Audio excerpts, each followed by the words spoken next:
The exercise that you've just finished participating in is an anti-racism exercise, and it's designed to help you to understand that racism is much more complicated than people normally understand. We have a habit of thinking about it in terms of the way in which specific individuals think about racially oppressed groups. In Canada, we recognize that an individual who uses a racist language against another individual is a racist. We recognize that somebody who spits on, say, an Anishinaawbe child outside of Dennis Franklin Cromartie High School, we can recognize that as a racist. We can recognize somebody who beats somebody physically as being a racist. All of those are, of course, cases of racism. But the vast majority of racism that we deal with is much more complicated and much subtler than that. And the exercise is designed to help you to sort of see the subtleties. Because racism in Canada is actually part of the air we breathe. It's so firmly rooted in our society that most of it we don't even notice. It's rooted in colonization. It's rooted in law. It's rooted in institutional practice. It's rooted in what are called implicit biases that each one of us is taught right from the moment we're born, no matter where we're positioned in Canada. And the exercise is a way of displaying some of the impacts of colonization and its resulting injustices in the lives of three individuals. Two are Indigenous, one Anishinaawbe, one Cree, and the other one is Caucasian and wealthy. What the exercise shows is the ways in which where we were born, where we're socially and economically positioned in people's lives, dramatically impacts what's possible for us, regardless of what we're like, regardless of what choices we make. And it shows that some people are set up to fail no matter what they do, and some people are set up to succeed no matter what they do.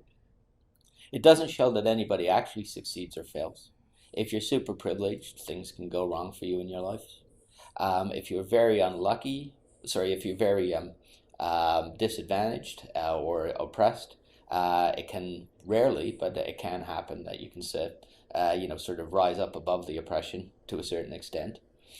But no matter what accidentally happens in one's life, if you're a member of a racially oppressed group, you're set up to lose. You're set up to have disadvantages that will never apply to someone like me, a middle class, male, Caucasian person. So what are privilege and oppression?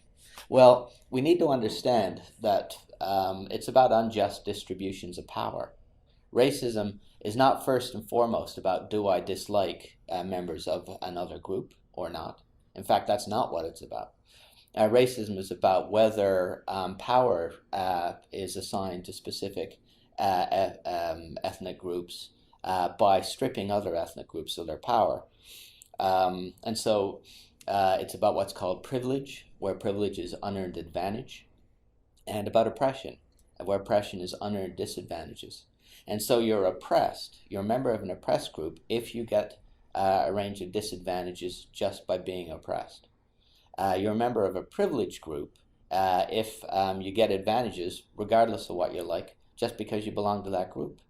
So in Canada, every Indigenous individual in the country is oppressed because simply in virtue of being Indigenous, they're vulnerable to being mistreated by Caucasians or other settler Canadians. They're denied sort of the same levels of respect that, say, I would get as a Caucasian male. When we're talking about privilege and oppression, it has nothing to do with whether you feel happy or unhappy. It has everything to do only with do you have power in virtue of your position or not. And so when we're talking about privilege and oppression, we're talking about how a given society unjustly assigns power.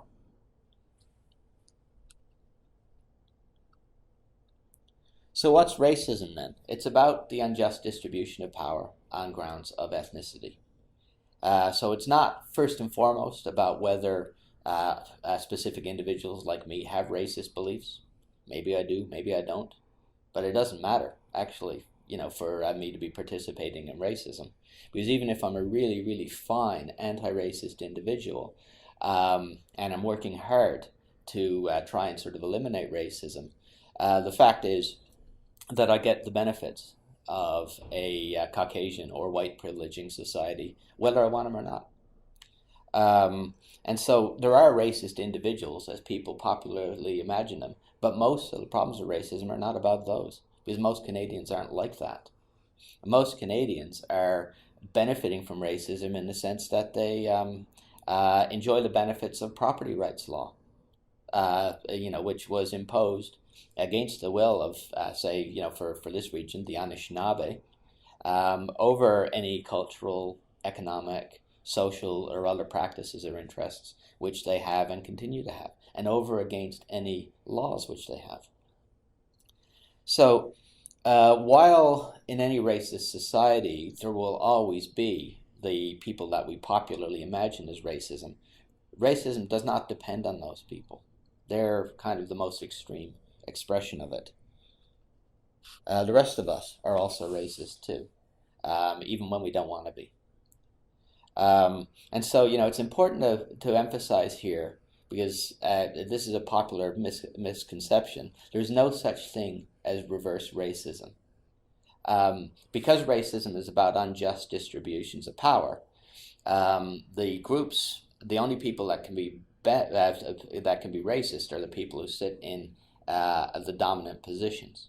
Whatever behavior you may find from subordinated groups, from oppressed groups, their behavior, whether it's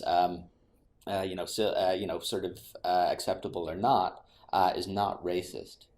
Okay, and so a way to think about this is, if I am standing with my boot on the throat of some Anishinaawbe individual and I'm holding them down violently and forcing them to be in that subordinated position,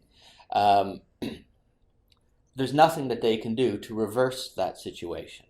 The nature of my power over them is so strong that we know they want me to stop, but if I don't make the decision to change, if I don't make the decision to stop what I'm doing, they will be stuck in that position no matter how they struggle. So they can't reverse it, because power only sort of directs one way in an unjust situation. It's not shared. Okay? And so what's happened in a situation like this, I have violently imposed my will on that individual, and have compelled them to be in a certain kind of position. This is an example of at the individual level, but the entirety of Canadian history is about the violent imposition of Canadian law on Indigenous peoples, whether Anishinaabe, Cree, Haudenosaunee, Haida, Inuit, Métis, take your pick. And what Canadian state violence does is works to confine and restrict the possibilities of Indigenous peoples, analogously to the way of my imaginary case of me having my boot on somebody's throat. And the connection to healthcare happens in many ways, but one way in which this happens is through the ill health that we experience, that we witness in hospitals all across the country. Because statistically, Indigenous peoples have much higher rates of morbidity and mortality. They're much more likely to die younger. They're much more likely to have a range of totally avoidable illnesses. And this thing is not a consequence of their genetics. It's not a consequence of something cultural. It's a consequence of the way in which the Canadian state and the provinces underneath it have worked systematically to deprive them of the conditions of a healthy existence. So there's no such thing as reverse racism, but just to be clear, anybody can be bigoted. So you have to distinguish between bigotry and racism, because bigotry is just about hating somebody because they belong to some group. And so, I can be bigoted towards Muslims. Muslims can be bigoted towards Jewish people can be bigoted towards Catholics, take your pick. All of that's possible. Bigotry is real. Bigotry crosses all of the different privilege oppression lines, but it is not about racism. Racism is about how power distributes unjustly. So now, why does this matter? One of the things which you'll have noticed in your in the exercise, was that we asked you, the participants, not to look backwards when they were sort of stepping. And so John Walsh, the wealthy Caucasian individual, you'll remember, as the exercise progresses, he ends up right up against the wall, and he's still trying to move forward because all of the advantages just keep pushing him forward in a very, very strong way. And the reason why we asked that participant not to look backwards, is because we often don't notice, because we're preoccupied with the conditions of our own lives, unless we make a really, really hard effort to look around and look at the conditions of other lives, we don't recognize how they're not living in the same world or under the same conditions as we are. And so we might honestly think, well, John Walsh is working 12-hour days, 6 days a week. That might be true. He struggled through a whole bunch of different things. That'll also be true. He's a really, really nice guy, and he's really socially committed, member of the Rotary Club or whatever. That might be true too. And you might think, well, he's worked for what he's got. And the problem is, it's true that he's worked hard in that case. But his hard work is not what puts him into his position. Because the other two people, Bonnie Moon and Malcolm, they also work hard. But no matter how hard Malcolm works as a day laborer, there is nothing that he can do to put himself into John Walsh's position, because all of the social and economic forces work to keep him where he is. Why does this matter? It's very, very common in Canada for privileged people to engage in what's called poor bashing, which is blaming people who are poor for their position, blaming people for not having worked hard enough, being lazy, being drunk, being addicted, or a range of other stigma terms which are very, very commonly used. And when you're dealing with Indigenous people, then get combined with racist language as well, to produce a kind of a belief among, sort of reasonably wealthy Caucasian Canadians that poor people, homeless people, and Indigenous people deserve their fates. That it's somehow their fault. The social psychological term for this is what's called just world thinking. But it's actually utterly false. This is all a lie. Because if you think about it carefully, nobody works harder than a homeless person. The problem we have is we only think about work. We define work in terms of working for a wage. We define work in terms of fitting within a certain kind of a capitalist economy, which rewards certain kinds of success and punishes others. John Walsh, however hard he works, gets to go home to a nice warm bed, gets to sleep, has a place of safety. He does not have to expend his energy in ensuring that he makes it to the next morning. Sort of as I'm recording this right now, it's -24 outside in Sioux Lookout. And a homeless street person here at night is uncertain whether they're going to be alive tomorrow if they can't find shelter, which they may not be able to. And all of their energy has to be devoted towards things like, am I going to be alive tomorrow? And so a homeless person, in fact, has to expend calories, which is a way of understanding what labor is, what work is, 24/7, just to keep himself going. John Walsh, however hard he works for, sort of in his job, almost nothing of his work has to do with that. And so he can stop. He can go take a vacation for 4 weeks, sort of at his camp somewhere up near Pickle Lake or wherever it might be, right? So we make these false claims about Indigenous people, about racialized others, and about poor people,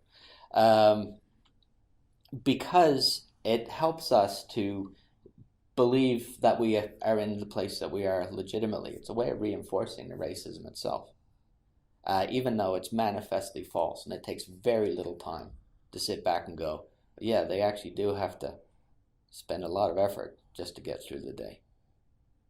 So what we have to do is recognize that we're all taught these stigma about laziness, these stigma about bad genes, about cultural inferiority for indigenous peoples. And as a healthcare worker, whoever we are, we're no different than anyone else in Canada. There's nothing special about our training which helps us to deal with our stigma. And if we don't pay attention to our stigma, we will hurt the people who come into the health center. And in many cases, we won't even notice that we've hurt them. We'll insult them, they'll not even notice it. We will engage in behavior that will break down their trust. And effective in healthcare is dependent upon trust, as you all probably know. So what are some types of racism? Well, you can subdivide it roughly into 4 different kinds. There's what's called structural or systemic racism. There's interpersonal racism. There's epistemic racism. And there's internalized racism. And structural racism is concerned with how institutions or societies are organized to produce benefits for certain groups while harming other groups. It can be done along gender lines. So Canada is a patriarchally sexist society, so males benefit here. It can be done upon racial lines. There's lots of ways in which racism infects Canada's institutions, but the most dominant one is racism towards Indigenous peoples. It runs through every single law, every single economic policy, every institutional arrangement. It infects everything. And so we're all working at the Menayawan Health Center, which is deeply committed to anti-racism work. The Anishinaawbe cultural training is anti-racism training, in part, among many other things. But although we're deeply committed to this, we're still bound by a whole range of laws, which are systemically racist. And so we face a really, really fundamental challenge in that the work that we want to do is sort of constrained sharply by a range of laws and the violence that underpins those laws. And that harms us from achieving some of the goals we want to achieve. And so when we're in a structurally or systemically racist situation, then harms are going to happen to oppressed group members like Indigenous peoples, regardless of what I like, regardless of what you're like. It's nothing to do with it. The game is set up, as you saw in your exercise, to ensure that some people are just going to lose. Now, structural racism is dependent upon all of these institutional arrangements, but we need to recognize that, of course, institutions aren't independent of individuals. And so for the actual harm to happen at a hospital, an actual instance of racism to happen anywhere in the country, some individual or some group of individuals has to actually apply those policies. They have to apply those laws. And so, one constant source of stress, for us is the issue where a doctor will provide a referral for, say, an Indigenous child to come to Sioux Lookout, to the Menayawan Health Center, or to Thunder Bay, for medically necessary pediatric treatment. And the Non-Insured Health Benefits Board will make a decision about whether to grant that referral. And sometimes they will deny that travel, even though in the judgment of the physician it is medically necessary. And even though the person doing the denial is not a medical healthcare professional, and so doesn't actually have skill to assess whether the given physician is accurate in the judgment of medical need. And so what happens is you have an unfairness, an inequity, which means that a child, say a 5-year-old child, can't get necessary medical care that any other Canadian child would get just because of the way in which the rules, the institutional rules at non-insured health benefits are set up. That all happens because a clerk, a manager, an administrator makes a decision. Another example of how individuals relate to a systemic or structural racism concerns the underfunding of the nursing stations for the fly-in communities north of Sioux Lookout. They're in that state because of budgetary decisions made at the federal government level. But in order for the unequitable funding to happen, some group of individuals, and ultimately some individual, has to sign off on the budget forms, saying that they're going to get this amount of cash and not less. If they don't do that, the funding doesn't happen. And so systems depend upon individual behavior. And it doesn't matter whether the individual doing the signing is overtly racist or not. They get paid by Health Canada. They are doing the job which is assigned to them. They have a manager which tells them to do the job. And they support and perpetuate the structural racism just by doing their job. Okay, so here's some examples of structural racism in healthcare, some additional ones. So the systematic and deliberate underfunding of Indigenous communities. This has the following consequences. One, facilities are often unsafe for both patients and staff. Equipment may be broken or way out of date. The nurses may be unable to access necessary skills training, for instance, for complex cardiac care. It's not because the nurses are incompetent, it's because the funding is not available. Refusal of NIHB, as we mentioned, to provide travel for medically necessary healthcare. Underrepresentation of Indigenous people among healthcare staff. The Indian Act. The fact that Health Canada defines a set of services that nursing stations are required to provide, but then doesn't inform the relevant First Nations about this or about what's actually available. So, sort of indifference about sort of effective communication.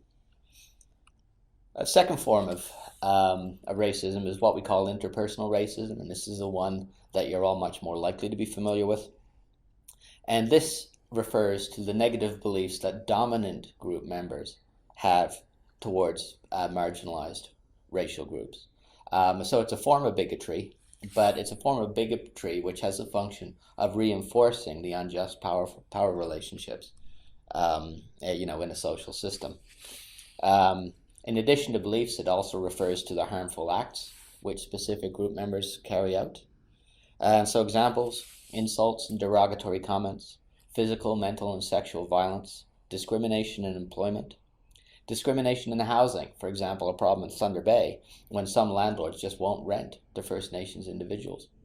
Denial of housing is a pretty serious health consequence. All of these impact healthcare. There are lots and lots of stories of Indigenous people being insulted and humiliated by physicians, nurses, social workers, and the like.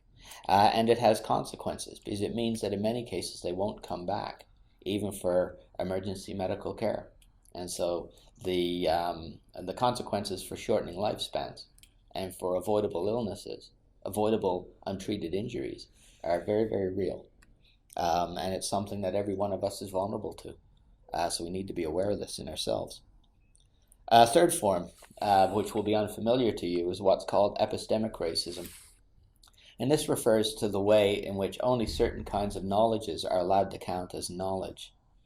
And where those that are allowed to count are prioritized, and alternative forms of knowledge from racially oppressed groups are denied. And so in healthcare, we see this with disputes over the validity and value of Indigenous healing practices. For instance, of Indigenous healers versus mainstream healers. And so it can happen in many ways. There's been some progress here, but there's still a general belief that for any given case, mainstream medical education, whether in nursing or in standard medical education, is always superior to Indigenous healing techniques. This is done without any sort of investigation. It's asserted. There's no attempt made to understand, or little attempt, that no is an exaggeration, little attempt to understand Indigenous healing, just a pushing it off to the margins. And the fact that it's not dialogical, the fact that it's forced out, as an example of how it works as a racism. And so when indigenous healers are under consideration, either they're not included or they're volunteers, so notice unpaid, or if they are paid, they're very, very poorly compensated, especially compared to nurses or physicians. And you can see racism in the way in which the resource allocation decisions concerning payment are made, just in that issue alone. Alternatively, they may be treated like priests or spiritual care workers. And this functions as a racism because it denies the most fundamental element of what they do, which is heal. So, a priest might understand himself as a kind of a spiritual healer, but they don't understand himself as treating a body. An Anishinaawbe healer is treating the body. And so when you just deny their knowledge, when you just deny their skill, or you undervalue it, that's one way in which epistemic racism happens. And it's a form of disrespect.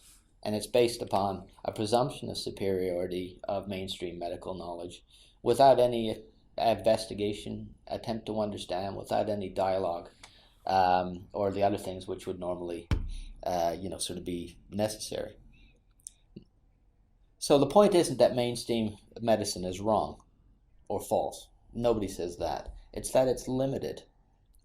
And then the second problem is the assumption that alternative approaches to medicine, like indigenous healing, have nothing to add to health, or that they're superstitious, unsupported, and indefensible, all of which also have very, very high risk of racism associated with them. For one reason, the assumption that there are no limits, there are no epistemic limits, no moral limits to the value of mainstream medicine is an undefended assumption and dogmatic. And one way in which you can show this is you can think about the way in which, although everybody knows that having a polluted river system is harmful to your health, in mainstream medicine, that's sort of the issue of sort of the pollution of environments is not part of the core medical training. Mainstream medical training is very, very body focused, very, very individual focused, and it's not primarily sort of concerned with ecology. Now, why does this matter? Well, in Anishinaawbe healing traditions, for instance, healing is about treating the environment. It's about the relationship between body, mind, spirit, and land. And there's a lot that we can learn from this in terms of thinking about what health is, by thinking, by seeing the body as ecologically sort of connected in various ways, which is something we know from other science, but it's something which is just not prioritized. And so when racism happens, we suppress the kind of knowledge which exists that other people have to offer. We harm them, but of course, paradoxically, we also harm ourselves at the same time. So you can't have a healthy body if your ecosystem is undamaged, which is central to many indigenous healing traditions. This is something that we can learn, because it influences how we think about economics. But it requires us to think about health as something much more than, how is the internal workings of my body going? It requires me to think about health in a public health way, in fact, and to prioritize a kind of an ecologically sort of oriented sense of public health as the basis of all healthcare. Very valuable lesson. Our final kind of racism is what's called internalized racism. And this refers to those cases where members of marginalized racial groups, for example, indigenous peoples, come to believe the lies and the falsehoods that are told to them by privileged group members. It generates self-destructive behaviors. It generates conflict within communities. It can generate the suicides and despair that we read about. It's very, very important to understand, though, that when we're talking about internalized racism, the causes of the suffering, the causes of the violence, sit with the privileged groups, i.e. people like me, Caucasian, white, middle class to wealthy, men above all. Because systemic violence is about how the power is distributed, and the maintenance of the power of a specific group depends upon the infliction of very, very divisive and destructive mental attitudes on racially marginalized groups. So one of my hopes in helping you to think about internalized racism in this way is to generate some understanding and some empathy and some compassion for some of the people that you may meet, and for the struggles which they face, and also to help you to recognize the resilience that they exhibit in their daily lives. Now, what can we do about this? Because it's important to understand that as horrible and intractable as systemic racism in particular may seem, and as much as we may believe that it's impossible to change the behavior of people, in fact, there's a million things that we can do. No one person can stop systemic racism, but there are lots and lots of things that anyone can do at the level at which they operate, which can make a real and meaningful difference in people's lives. So what are some examples? Well, at the interpersonal level, we have to accept as a basic truth that we are all, every single person in this country, taught racist beliefs. We are told through a kind of a hidden curriculum. It's not, sort of written into the school books so much these days, but we are basically taught the inferiority of Indigenous peoples. We are taught to fear Indigenous peoples.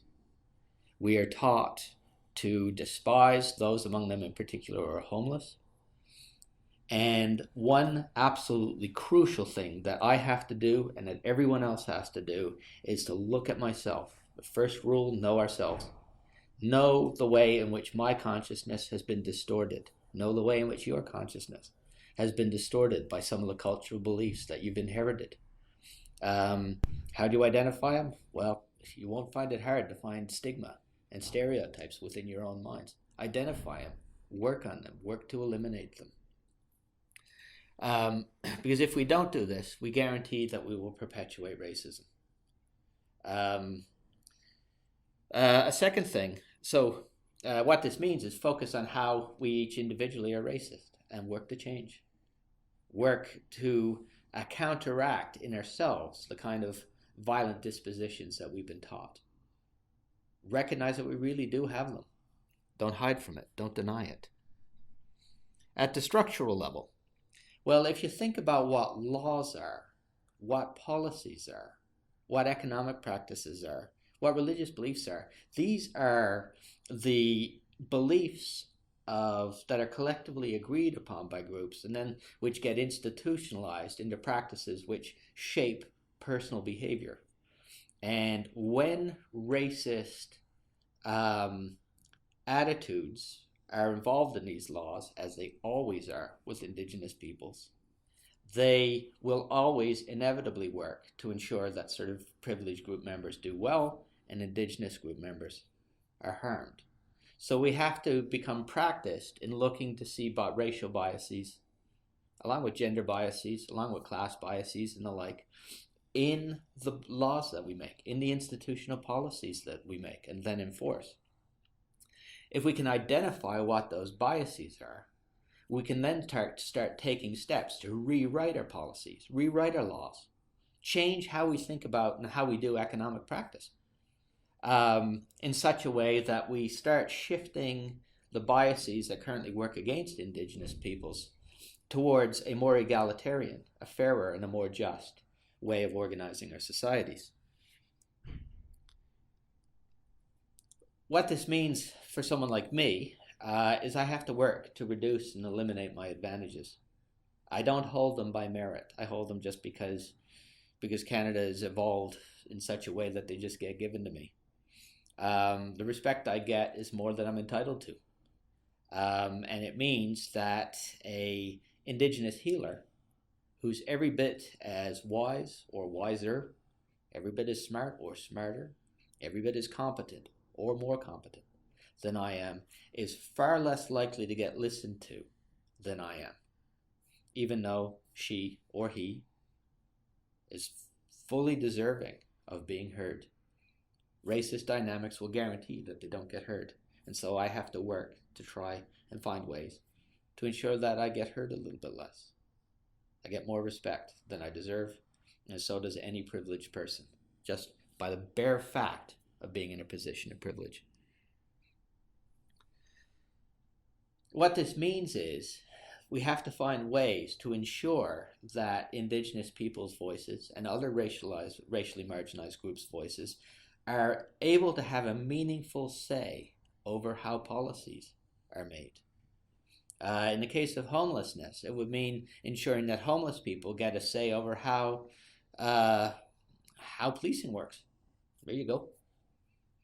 And how police policy sort of functions and how hospital policy functions. Because if they're allowed to have a voice, then their interests will be represented. Whereas you know that it's an oppressive situation when whole groups' voices just don't get heard or barely get heard, just because of the way in which the structural dynamics work. Because marginalized groups are capable, they're smart, they're strong, they're resilient, just like we are. We don't have any special group features which make us better than them. But they're shut out from access to institutional policy. They're shut out from the design of law. They're shut out from the organization of economic practice. And as privileged group members, we have to work with them to find ways so that we have less power, less influence over those policies than they do. Otherwise, we continue to be racist. This is really about redistributing power, because if you think about the basic definition of racism as the unjust distribution of power, if that's what racism is, then anti-racism is power redistribution, basically. And the hard part for those of us who are privileged is we'll, as I mentioned earlier, is we often see all the hard work that we put into a thing and fail to recognize that hard work is not why we have what we have. It contributes, but it's only a small part of the equation. Most of what gives me what I have is something that I do not hold by merit. I hold it just as I was lucky to be born white, male, and middle class. That's it. And what that means is that I hold it by exploitation. The exploitation through the seizure of indigenous lands, absolutely crucial. The exploitation through the destruction of indigenous governance systems. Exploitation through the confinement of indigenous people on the reserves, and in many, many other ways. And that means that some of the things that I enjoy, I have to learn to be willing to give up. And sort of, that creates a barrier for some people. And so just as an example, if you think in terms of taxation policy, what it means is, higher taxes for the most powerful people to redistribute resources for healthcare. There's one kind of thing. Adequate funding for the nursing stations as a moral obligation based upon reconciliation would be, another. Redefining property laws. For instance, to change how we think about what we currently call crown lands, to render them shared lands with indigenous peoples, rather than exclusive as they currently are.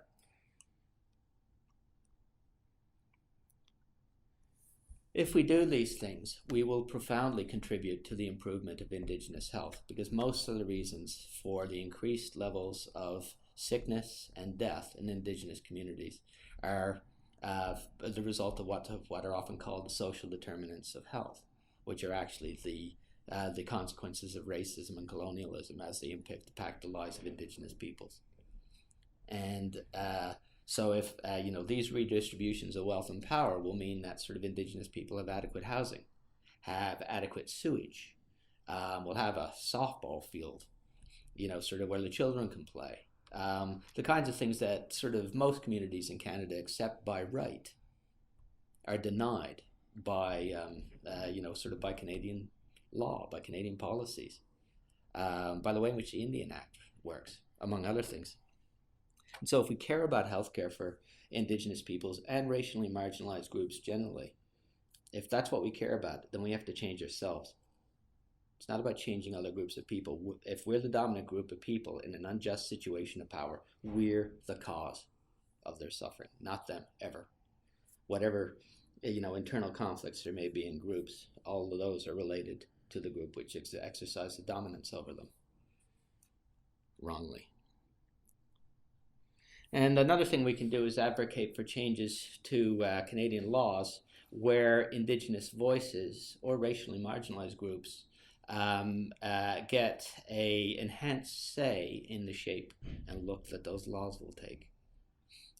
Their interests are being shut out.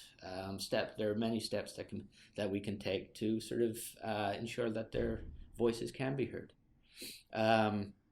With the Anishinaawbe, Indigenous law is still alive and well, in spite of all of the violence which has been inflicted to suppress it. And so one thing we could do is support efforts by the various treaty communities to have their own laws recognized as co-determining of the legal situation in the areas in which they live. That means some limitations on what Canadian law is entitled to do. But that's part of what's probably required. And if you talk to some Indigenous experts, this is a common kind of thing that people say. We want our laws recognized. We're not lawless people. We have our traditions. We have our legal practices. We have our health practices. All we want for you to do, I've had said to me, is to recognize them. To recognize them as powerful and as having a say in shaping all of our lives.